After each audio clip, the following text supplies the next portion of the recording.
अस्सलाम वालेकुम दोस्तों, आज हम सैर करेंगे जनूबी एशिया में वाक़या एक नहायती अजीम शान खूबसूरत इस्लामी मुल्क की, जिसने सिर्फ चंद सालों में अपनी खूबसूरती, माशी तरक्की और बेहतरीन मियार ज़िंदगी की कामयाबियों पर एक अलग मकाम हासिल किया। और यह मकाम इसने यहाँ की निडर और बेबाक लीडरशिप की वजह से हासिल किया, और इस लीडर का नाम है महातीर बिन मोहम्मद।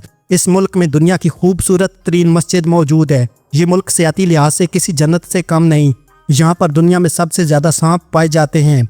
एक मुस्लिम मुल्क होने के नाते यहाँ की ख़वातीन आपको ज़्यादातर हिजाब में नज़र आएंगी। यहाँ पर सिनेमा घरों में लाइट ऑफ करने और लड़कियों के लिपस्टिक लगाने पर भी पाबंदी है। दोस्तों, इस मुल्क की आबादी तकरीबन 4 करोड़ अफराद पर मुश्तमिल है। आबादी के लिहाज से मलेशिया दुनिया का 44वां बड़ा मुल्क है। 3,30,000 स्क्वायर किलोमीटर पर फैला हुआ मलेशिया दुनिया का 36वां बड़ा मुल्क है। इस मुल्क में सबसे बड़ा मज़हब इस्लाम है, जबकि मलेशिया का दूसरा बड़ा मज़हब बुद्ध मत है, जबकि दीगर मज़ाहिब में ईसाई और हिंदू मत को मानने वाले भी यहाँ पर आबाद हैं। मलेशिया का लफ्ज़ तामिल और लातीनी ज़ुबान के 2 अल्फाज से निकला है, जिसके मानी पहाड़ या इलाका लिए जाते हैं। इस मुल्क की करेंसी मलेशियन रिंगट है। एक मलेशियन रिंगट तकरीबन पाकिस्तानी 60 रुपये और इंडियन 18 रुपये के बराबर है। इस मुल्क में लोगों की एवरेज सैलरी तकरीबन 6,600 मलेशियन रिंगिट है। यहाँ पर 10 साल गुजारने के बाद आप यहाँ की सिटीजनशिप हासिल कर सकते हैं। ये मुल्क टाइम के लिहाज से पाकिस्तान से 3 घंटे और इंडिया से 2 घंटे 30 मिनट आगे है। मलेशिया के दारुल हुकूमत कुआलालंपुर में साल के तकरीबन 200 दिन बारिश होती है। इस मुल्क में किसी भी जुर्म की सज़ा में कोड़े मारना एक आम बात है। इस मुल्क की 78% आबादी शहरी और 20% लोग दई इलाकों में रहते हैं। यहाँ पर सबसे ज़्यादा माले ज़ुबान बोली जाती है। मलेशिया में कुल तकरीबन 878 आइलैंड मौजूद हैं। महातीर मोहम्मद जब 9 साल की उम्र में मलेशिया के दोबारा वज़ीर आज़म बने तो उनकी सारी काबीना की उम्रें 25 साल से 30 साल के दरमियान थीं, जो कि आज तक दुनिया की यंगेस्ट कैबिनेट है।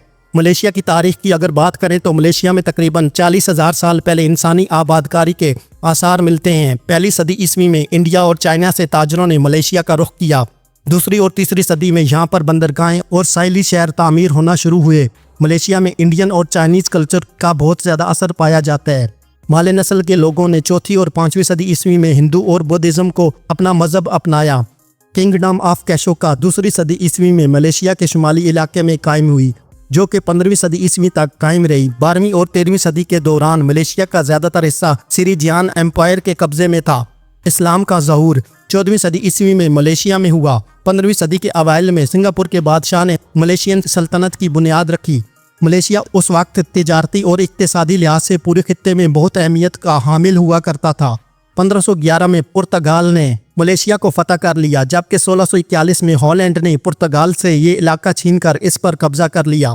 1726 में बरतानवी लोगों ने मलेशिया में अपने कदम रखे। 1824 तक बरतानिया ने पीनांग, मलाक्का, सिंगापुर और जजीरा लोबान पर मुकम्मल कंट्रोल हासिल कर लिया था और इन इलाकों को अपना नौ आबादियाती बना लिया। 20वीं सदी में बरतानिया ने मलेशिया के कुछ हिस्सों को इकट्ठा करके एक नई सल्तनत की बुनियाद रखी।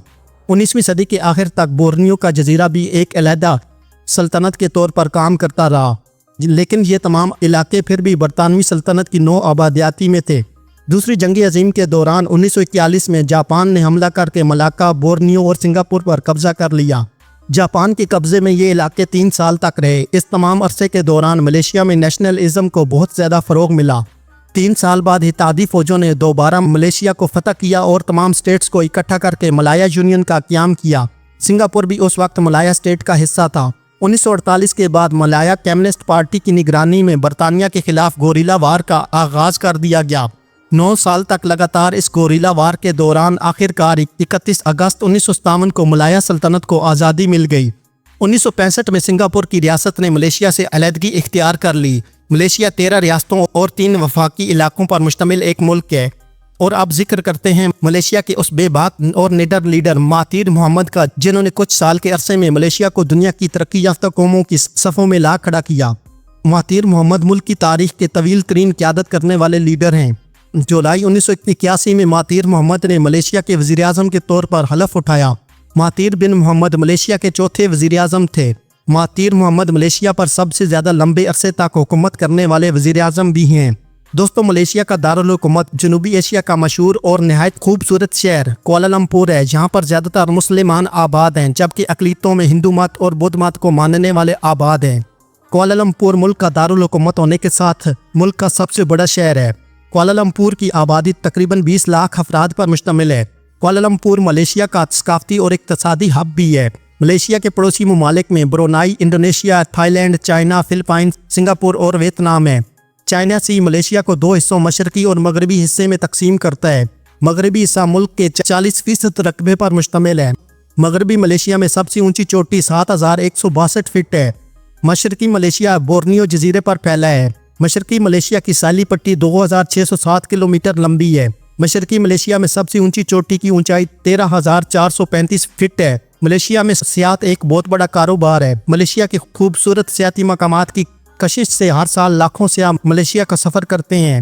ملیشیا میں کل 30 نیشنل پارک واقع ہیں۔ شاہ عبد الصمد سے منسوب ٹوئن ٹاورز آسمان کو چھوتی نہایتی بلند و بالا بلڈنگز ہیں۔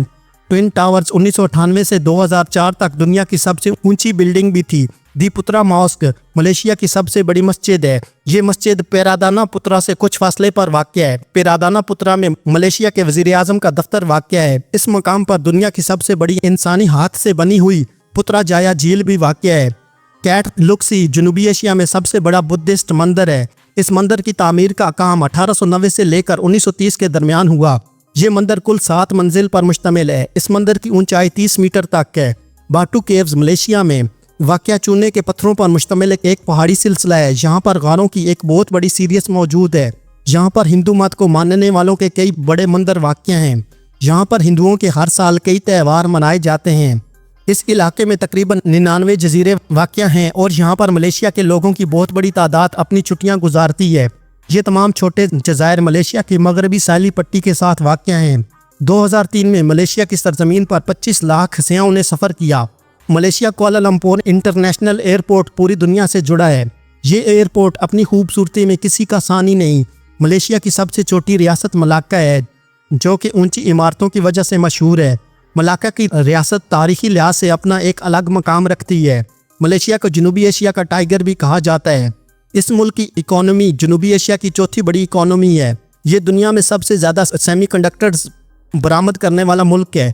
ایک مسلمان ملک ہونے کے ناطے ملیشیا نے آج دن تک اسرائیل کو ایک ملک کے طور پر تسلیم نہیں کیا اور اس کے ساتھ کسی قسم کے سیاسی اور تجارتی تعلقات نہیں رکھے۔ اس ملک کا کالنگ کوڈ +60 ہے۔ ملیشیا کا سب سے بڑا دریا روجنگ ریور ہے۔ اس ملک کا نیشنل سپورٹ فٹ بال ہے۔